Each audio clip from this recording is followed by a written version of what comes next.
Well, that was Will Myers, and he is back in the Padres lineup tonight, hitting leadoff and playing left field. Will was activated off the disabled list earlier today after dealing with a back and oblique strain that sidelined him for more than a month. Now, he's only played in 10 games with the Padres this season because of injuries, so he's extremely excited to be back in the clubhouse and back with his teammates. Here's more from Will Myers and manager Andy Green on the move. More on that. Let's go down to Annie Heilbrunn.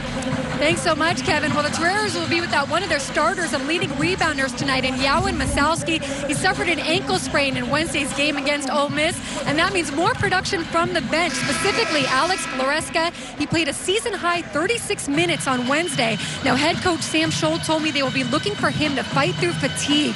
He's not used to playing this much. They will need him to make good decisions even when he's tired. Guys, USD has not leaned on their bench much this season, but it's that next man up mentality tonight, Kevin. Thanks, Annie. Yeah. And that was Padres outfield coach Skip Schumacher on the right field wall here at SunTrust Park. I'm standing above it right now. It's 16 feet tall, 10 feet of that is cushion, 6 feet of that is brick. And you can see along right field those chain link insets. That's actually a restaurant down there. But as Skip said, the ball plays differently depending on what part of the wall it hits. And that was by design. They wanted that element when they built the ballpark. Hunter Renfro told me that the trick to playing that brick is to resist the urge and the instinct to run backwards when a ball is hit hard over your head, and instead to stay put because you know it's going to ricochet off that wall and come right back at you. Now, I know we've got a guy in the booth who has played some outfield in his life. It's definitely not Mark Grant. Tony Gwynn Jr., I know you haven't played this ballpark specifically, but how would you play this wall if you knew that was coming at you? Well, Annie, And one more note about Jacob Nix. He's the 5th starting pitcher to make a debut for the Padres this season. And if you need more proof of the youth movement, look no further than this weekend. You've got Nix tonight, Walker Lockett tomorrow, and then Joey Lucchesi on Sunday. So 3 rookies right in a row. The Padres sticking to their plan of looking at these young arms and seeing what they have for the future. Yeah, guys, Luis Perdomo, he had that rough start yesterday, allowing 6 runs in that 3rd inning. And after the game, manager Andy Green said that he was experiencing some shoulder soreness. Well, today they put him on the 10-day DL with a shoulder strain. It's something that he's had in his career before, twice before. He's recovered from it quickly, but they want to take their time with it this time, see why it keeps recurring. And that opens up a rotation spot. So Jordan Lyles was expected to make another rehab start. He might not make that now. He might join the rotation earlier than expected, but nothing is set in stone. And of course, the trade deadline might also shake things up. All right, Austin, we're going to get to the home run, but it was that stolen base in the 2nd inning that proved clutch and got the first run on the board. You don't do it often, only your 2nd of the year. What was going through your mind on that one? Tigers, let's go down to Annie with Brian Dutcher and Matt Mitchell. Thanks so much, Kevin. Brian, a lot of attack and energy from your guys tonight. Is this the performance you've been waiting to see? Well, you know, coming up. Rebounding has been a point of emphasis for this team. What did you think of the job they did tonight? You did get a lot of those freshmen involved, and you've been talking about doing that. How valuable was that in this game, and how do you think they did? Brian, thank you so much. Congratulations. All right, bringing in Matt Mitchell now. Matt, congratulations on the win. You said yesterday that you wanted to take those losses personal in Maui. How do you think you guys responded today? A career-high 3 hits tonight, one of those a home run. What kind of work have you been putting in behind the scenes to be so comfortable at the plate right now? Halftime here at the Jenny Craig Pavilion, and we are tied between USD and Long Beach State. Well, Toreros head coach Sam Scholl proves you really can go home again.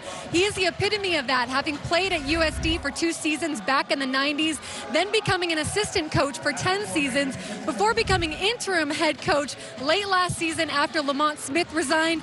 And now, officially, it is his team. And guys, if you watch USD break the huddle, they shout EPM after each huddle. It stands for Every Possession Matters. It's something Coach Scholl started. It's his way of reminding these players that every possession on the court matters, but also everything they do off the court. Whether they're talking to someone or they're learning in class, he wants them to maximize every opportunity they have. So EPM, Every Possession Matters. And of course, Coach Scholl making the most of his opportunities. And it doesn't hurt that he's got 18 years of coaching experience in the WCC as well. Well, coming up, a big second half between USD and Long Beach State here on Fox Sports San Diego. Welcome back to Viejas Arena, where the Aztecs lead Jackson State 26-9. And on this roster, there are 4 true freshmen. 2 of them have the last name Mensah. They are both from Ghana, but they are not related. They are connected, however, by an assistant basketball coach out of Miramar College. His name is Kwaku Amawaku, and he started the African Youth Basketball Organization, a nonprofit that takes players from Africa and develops them at the high school and collegiate level. And the Mensahs were two of his prospects. Now, coincidentally, two other freshmen were also born outside of North America, Agwakarop in Africa and Ed Chang in Germany. Both of them grew up together in the Sudanese community in Nebraska. Now, Brian Dutcher told me that it's purely coincidence that there are 4 international freshmen, but he said this is a good thing. If they can develop these guys and turn them into great players, it's going to open the door for more international players to want to come play for San Diego State.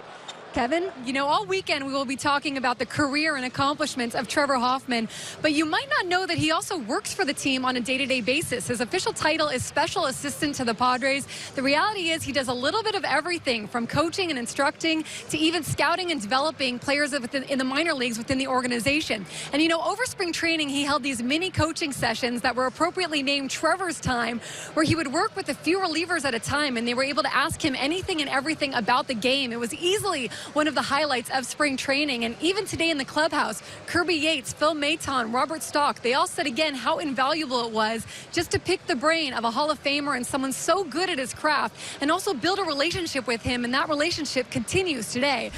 Giants leading the Padres 3-0 in the bottom of the second inning. And as we reflect on Trevor Hoffman's Hall of Fame weekend in Cooperstown, there were friends there was family there. There was also a lot of Padres fans there. And we're going to look at a tweet right here from Crazy Charisma on Twitter. Charisma Rapasura, she actually organized a fan meetup in Cooperstown. So much, Don, and you know, enough can't be said about reliever Robbie Erlin right now. He's been an absolute innings eater for the Padres.